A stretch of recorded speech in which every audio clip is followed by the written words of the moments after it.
Chapter 5 Deconstruction of a God. In the heart of Three Portlands, there was a rip in the fabric of reality. To most that frequented its streets, it was nothing but silent. To those who were willing to listen, however, it was as loud as the howl of a hurricane. Crawling out of the gateway, the thing that had once been Felicity Bawden blinked twice and stretched its limbs. It had truly missed having hands. The first thing that caught its eyes was the blinding sunlight that illuminated the street all around it. Truth be told, the being didn't quite remember the last time it had seen the sun. The wind, too, it reckoned, was quite the novelty. Were it not for the fact that it knew it had a mission here, it might have even stopped to enjoy both. Alas, the creature thought, it couldn't afford rest if it wished to once again come back together. The form it had been given was sufficient enough for its goals, and frankly quite pleasant in its beauty, but the mind that plagued it was fractured. It felt a longing toward the rest of its being. It knew of its burial deep beneath the factory, where all of the essence that had made Queen Mab sat chained away, rotting for eternity. It knew it needed to reunite itself, and break away from its prison no matter the cost. For that, it needed a true vessel, one that could handle and express its magic talent well. One that also wasn't this putridly human. After all, to remain within such a rotting mortal carcass was all but an insult to a being like her.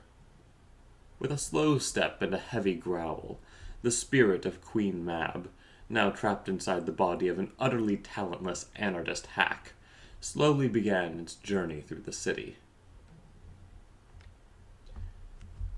Sophia Hagen hated Three Portlands. It was loud, it was dirty, and worst of all, it was a monument to capitalism. Every single one of its streets dripped with that disgusting, oozing feeling of sucking off whoever was ready to pay the city council a bigger sum. Prometheus Plaza was a lazy excuse for Prometheus Labs to feel special. Anderson Street was a similarly pathetic attempt at satisfying the city's resident James Bond villain, and don't even get her started on Dark Alley. To Sophia, Three Ports was a putrid little thing. A city long dead, the illusion of its life only maintained by the fact that its citizens had nowhere else to go. She fucking hated it. At least Urtech was honest about its own facade. Worst yet, tonight she was stuck in the middle of that rotting carcass, waiting for the one thing she really did not want to call off. A date.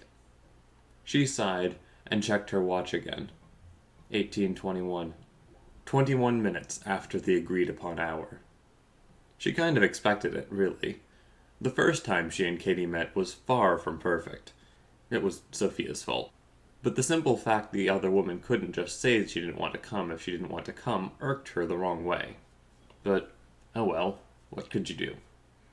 With no other real choice left, Sophia turned her sight to the shit show happening before her. If you were willing to ignore the fact that it was literally built upon slave labor, and the monumental audience gathered around its racing track seemed to be more than willing, the Carter Coliseum was quite the sight to behold. Sure, it was also a monument to capitalism, this time an even more blatant one, but at least this one looked good.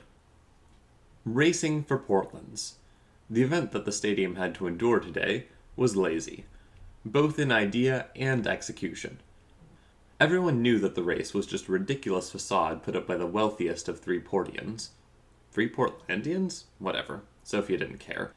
To maintain a good image after that whole human trafficking thing from a few years ago. Worst yet, it was sponsored by all of the biggest companies from around town, a fact that was made abundantly clear by all of the private company lounges mounted around the stadium. They all looked like shit. Anderson Robotics, needlessly flashy, it tried too hard to be cool. Marshall, Carter, and Dark, the design had too much purple to forgive Iris, even though she was a 10. Valraven, who even allowed mercenaries to participate? Griesberger, it was awful, just as all things Griesberger, but it caught Sophia's attention the most. The person she was supposed to be meeting was one of its staff, so if there was any place Sophia could notice her, it was near the lounge. But it wasn't all bad. Each of the vehicles standing ready at the beginning of the race looked exactly like what you'd expect random participants to scrap together. They were barely standing freak shows on not always four wheels, their makeups only vaguely akin to cars. As much as she hated almost everything about the event, Sophia had to admit the cars were neat, and were also cool to see in three ports. Normal circumstances wouldn't allow them in the city, but for the sake of the race, they were let in. At least the report she was planning on sending her editor wouldn't be too boring. She glanced back up at the Griesberger lounge, as if expecting a miracle, but noticed nobody she could recognize as Katie. She sighed and shot her watch another glance. 18:23. 7 minutes until the race would begin, and a subjective eternity since her date was supposed to. If there was one thing that Queen Mab loved when she was still alive, it was crowds, and the Carter Coliseum was nothing but a crowd. The first few steps she took in her new body were awkward. They felt wrong, as if her mind still had trouble accepting that it didn't inhabit a nearly omniscient demigod. It took too many moments to get the hang of it again, but when she did, Mab found that her new form wasn't really all that bad. It was young and capable, even if it could do little but copy, and she needed seldom more aside from magical talent to take over the world. To acquire what this body lacked, she thought, this one would do great. She entered the stadium and blinked twice, instantly beginning the search for a worthy vessel. Without a second's thought, she immediately discarded everyone that was sitting in the actual seats meant for the audience.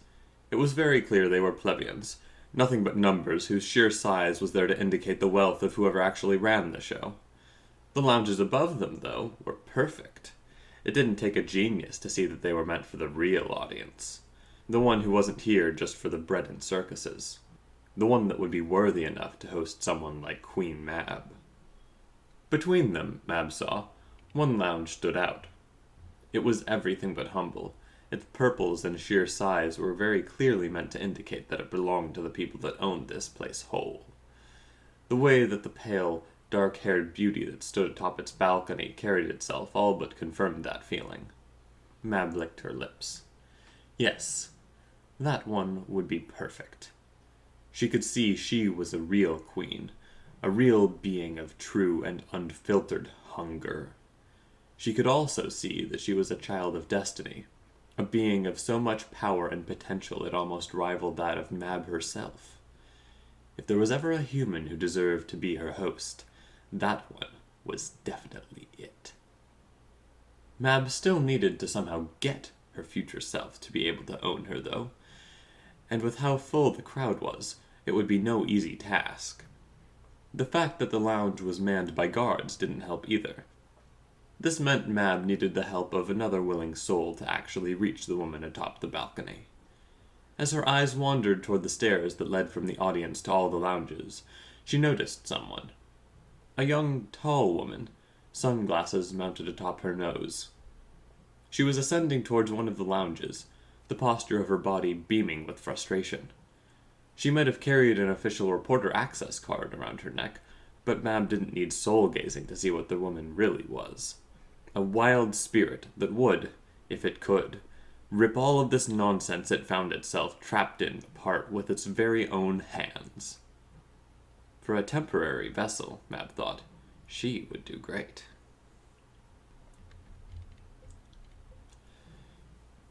There was no sight of Katie near the Griesberger lounge either. Sophia sighed. If she wasn't getting a date here, she could at least use the opportunity to get back to her work. There was seldom anything her editor liked more than racing reports, and with how each of the participating cars looked, this one felt like it'd do well. Besides, it wasn't like Sophia really had any other places to choose from. As far as paranormal stadiums went, she was banned from almost all of them. She sat on the stairs leading toward the lounges. The guards raised an eyebrow, but were clearly not paid enough to actually care, and took out her notebook. The second she looked at all the vehicles, hoping to begin describing them, a tall woman walked into the corner of her vision. "Oh, thank fuck," Sophia mouthed, standing up. "I was worried I'd actually have to do my job." The woman that stood before her was very clearly not Katie. Not to say she wasn't lovely, with the face of Scarlett Johansson. and an actual human expression, so she was obviously not the actress. And a figure no worse. Sophia thought this one would do just as well. "Hey," Sophia said, her tone just slightly playful. "You think I'm—" The woman's face twisted in anger. "Vessel!" She pointed at Sophia, her finger trembling. "You will lend me your body so I can achieve my goals." Sophia choked. "Okay, you pay for dinner, though." "You will serve your queen as divine rule dictates, worm," the woman spat out, both her eyelids twitching. "You will lend me your body." "Cool. Works for me." Sophia shrugged and came closer toward the other, already reaching for her hand. It was dead cold.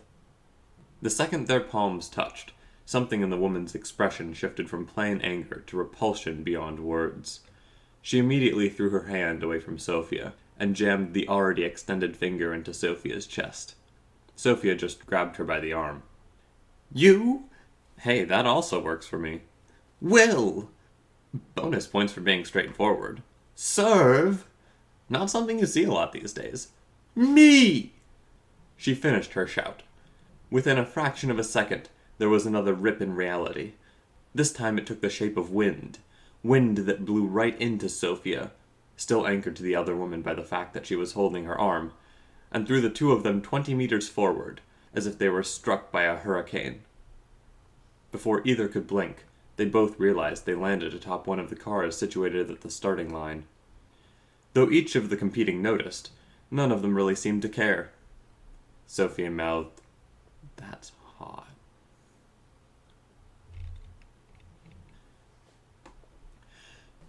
Queen Mab was furious. Furious beyond words. Sure, the revelation this body could support some talent was quite a pleasant one, but she was unable to understand why that pathetic little worm refused her order. Her order! Still, she tried to put it into actual speech all the same. "You insignificant—" Before she could finish, a shot rippled through the air not 5 meters behind them. She tried to locate its source, but there was a sudden shift in the location of the floor beneath her. One that, if not for the fact the other woman was holding both Mab and herself against it, would render Mab beyond its boundaries. To the sound of engineering insanity reaching its crescendo, all of the cars went off. Ignoring the fact both of them were now traversing the tracks at a speed rivaling that of sound, the other woman threw back her head laughing. When she opened her eyes again, they were beaming with excitement. "Holy shit! You sick, sick little—" "You will not call me sick, servant! You will serve your queen!" Mab tried to say, only to find her own words rendered mute by the ever-present sounds of a running engine. With curious anger in her eyes, she looked at the vehicle that supported it. It was the most wonderful disaster anyone could ever imagine. Still standing only by the good hopes of its creators, it technically did qualify as a car. It had all 4 tires and a steering wheel, but the rest was only a car by association. It looked as if someone had taken a bathtub designed by H.R. Geiger and molded it into having 2 seats and place enough for an engine, one that ran on what appeared to be a mix of paint, lamenting souls, and petrol. Above the corpus of the machine stood a white roof, the one Mab and the other woman were now located on, various abstract shapes and elements extending out of the structure. Written atop it in constantly shifting rainbow letters was, "Fuck you, and fuck the critic too." Before Mab could blink, there was another shift in the stability of their flooring, this time caused by a different vehicle ramming its front into the back of their car. It was sharp and silver, a black falcon engraved upon its hood. The car was sleek, good-looking, and fast. It briefly slowed down, revealing its tires were filled with spikes buzzing with lightning, and the person behind its wheel pressed a single button. From where car lights would normally be, they shot out 2 rockets, both targeted directly at the roof of the other machine. "Watch out!" Sophia shouted as she threw herself atop Mab, forcing both to duck. Her vision was now blocked by Sophia, and hearing rendered mute by the distant explosion of the knocked-out rockets. Mab couldn't quite see what was going on, but the repeated earthquakes and her stability made it abundantly clear their oppressor wasn't about to stop their siege. "What the fuck are you doing? Help us out!" shouted one of the anarchists below Sophia and Mab, immediately getting the attention of both. The disembodied voice threw something that looked like a grenade towards the roof. Sophia caught it, and immediately floored the gas. Sophia groaned, both with pain and dissatisfaction, as she tumbled away from the other woman. The second she touched the explosive, however, her wide smile returned. "Oh, what the hell," she said as she pulled the pin. Her grin widened even more. She aimed and threw the grenade at full strength. The explosion that blinded them both was brilliant.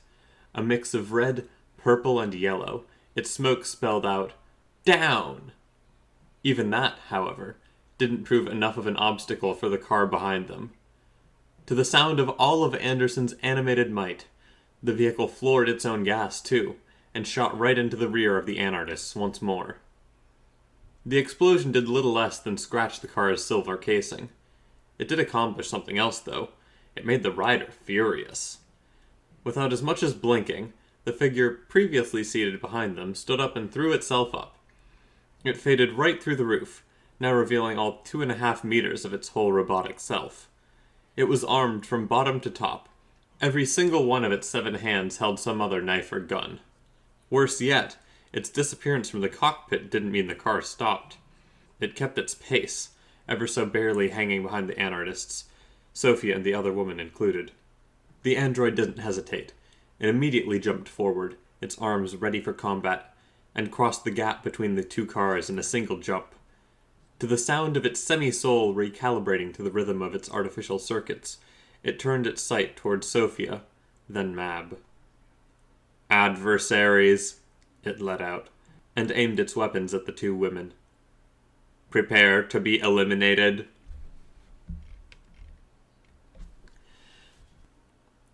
Mab might not have understood everything that was transpiring before her eyes, but she was sure of one thing. The automaton that dared raise its hand against her deserved death. Without hesitation, Mab stood up and pointed her hand at the attacker's corpus. "Die!" she shouted, nothing but fury present in her voice. The fire that spouted forth from her finger was almost blinding. With standing temperature she thought equal to that of the sun, Mab's expression suddenly changed from fury to pure ecstasy. So this body was able to express her might after all. It wasn't useless. That pure realization made all she had endured, being trapped inside a story, needing to walk across this putrid city, and meeting up with this strange woman, more than worth it. It meant she didn't need the woman atop the balcony to rule over this world. If she just got out of this confrontation alive, she would already be ready to put all of reality under her throne again. So instead of laying low, Mab doubled the fire. The automaton jumped right through it. Its various systems might now have been melting, 4 arms entirely gone, but it persisted, the steel determination to satisfy its master still present in its inanimate eyes. "Inefficient!" it shouted and slashed right towards Mab. It wasn't quick enough. Before its steel could reach the queen, Sophia threw her backward. "Are you crazy?" she shouted as she ducked another blade. "What the fuck are you—" "Nobody will stop me from my throne," Mab said, once again aiming her finger at the android. This time, the fire that spouted forth wasn't an uncontained explosion. It was a precise lance of desolation, aimed exactly at the robot's head. The android was quicker. To the sound of the Anderson car jamming into their rear, the robot dashed forward. With one clean cut, it removed 3 fingers from Mab's hand, but it didn't manage to complete its execution. Sophia's leg meeting its corpus rendered that impossible. Mab didn't even flinch. Instead, she looked at Sophia and saw what terrible potential for chaos lay inside that woman. She grabbed her by her ankle. Sophia shouted, not necessarily in opposition, and threw her right at the robot with the strength of 1,000 silent rebellions. All 3 fell forward, landing on the Anderson car. The anarchists, now behind them, cheered and stopped for just a second, ramming right into the front of the now confused vehicle. This time, the impact left a nasty dent on the car of the capitalists, not the artists. If the android had eyelids that could twitch, they would already be doing that. Instead of indulging in anger, it had connected all three of its remaining arms into a single long appendage that ended in a blade, now pointed at Sophia's throat. "You," it said, its voice now faltering, "speak your prayers." Sophia was having the time of her life. In her time, she had been on many crazy dates, some even out of this world, literally, but none had raised her adrenaline through the roof quite like this one. It made her almost lose her mind. She loved every single second of it. "Take this, Darwin's bitch!" she shouted as she threw herself right at the android. Ducking its extended blade, she kicked it right where its electronic nuts. Anderson valued nothing but realism, and the basis of this model was meant to blend in with normal humans. It was a natural choice.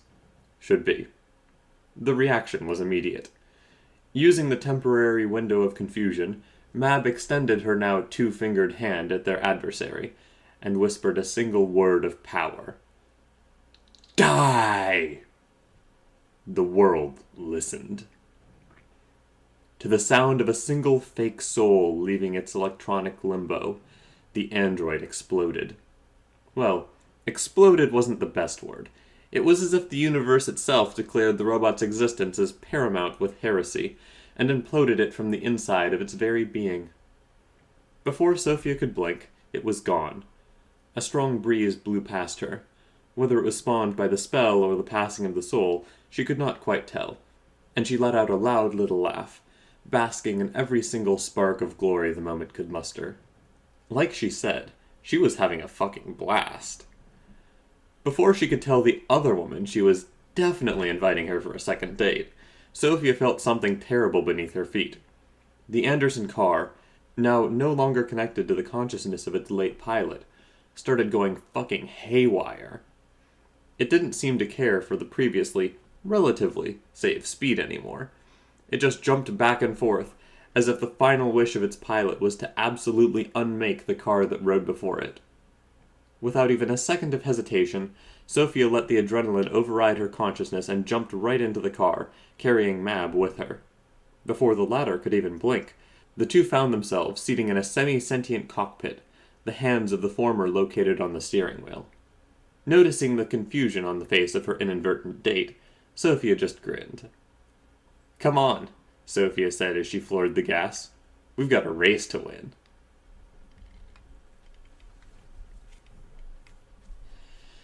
It wasn't frequent for Mab to question her judgment, but this woman, this chaotic, fucked up, evil little woman, she made her doubt whether she was truly as pathetic as Mab had initially thought. Perhaps she could even make for a good servant once this was all over and the world was hers once more. So instead of opting out and taking reality for herself there and then, Mab smiled slightly and decided she should see what Sophia's true potential was. The other woman didn't disappoint. She might have barely had any experience behind a wheel. The irony of a sports reporter that hyperfixated on fucked up cars and not knowing how to drive well didn't escape her. But she was more than an expert when it came to the only necessary trait a potential winner of the race needed to have: chaos. With one quick motion, she grabbed the gear lever and, without even looking, pulled it with all her might. The car shot forward like a bullet. Sophia shouted in an adrenaline-induced ecstasy. Mab shouted with the satisfaction of once again being proven right. The two anarchists shouted in pure terror. This time, the anarchist car had little chance to survive the strike. Before, the champion of Anderson had behaved as its master told it to. It was clean and efficient, leaving no room for messy outcomes. But the added chaos of the Queen of Unseelie and the anarchist reporter immediately overrode all previous instructions, as did the fact that both of them were now pressing random buttons. A single millisecond before the two cars met, within the eyes of the now terrified anarchists, Mab saw something she hadn't felt in so long. Utter and thorough fear. Fear that was directed towards her.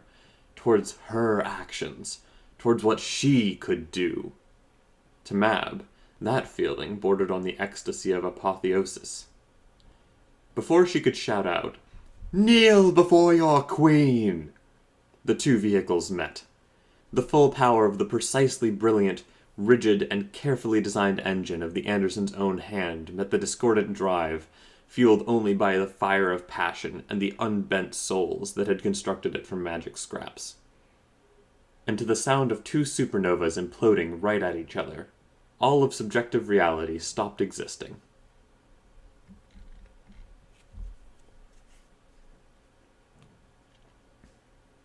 The conceptual explosion that unmade the world before Sophia was the most beautiful thing she had ever seen. She didn't quite understand the science behind it, and it wasn't like she wanted to, but the second the power of the two engines met, she was sure of one thing.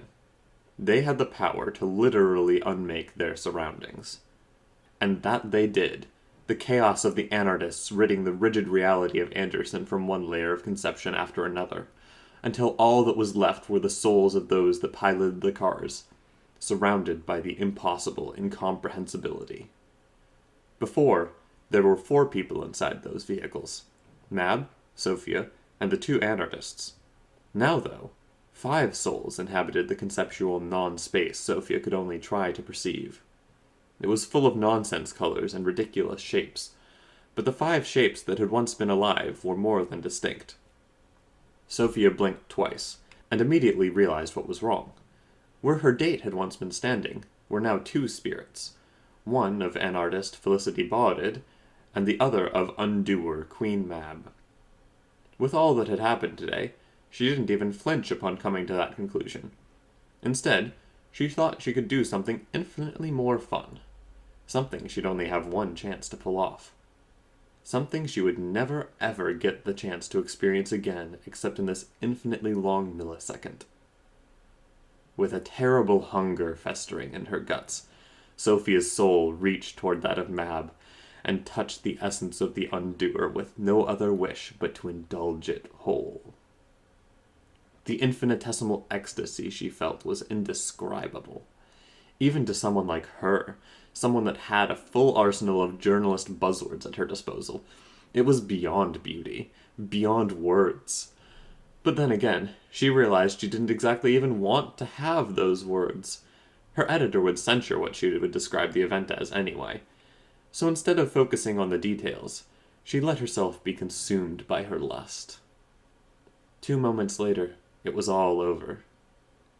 To the sound of logic reminding local reality of its existence, the world remade itself, and the 4 figures were back on planet Earth.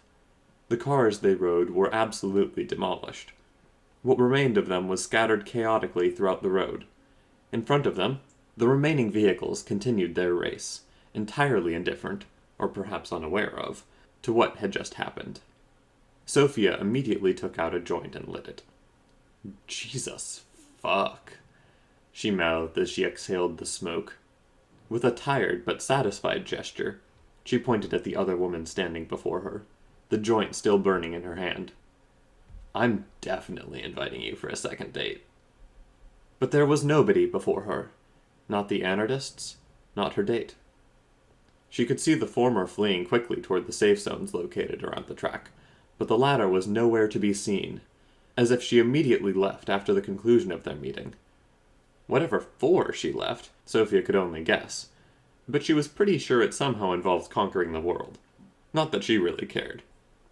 Sophia was beginning to sense a pattern here, but instead of acting on the realization, and perhaps reflecting that meeting strangers to have magic sex wasn't the best way of getting into a healthy relationship, she just shrugged and took another drag from the joint.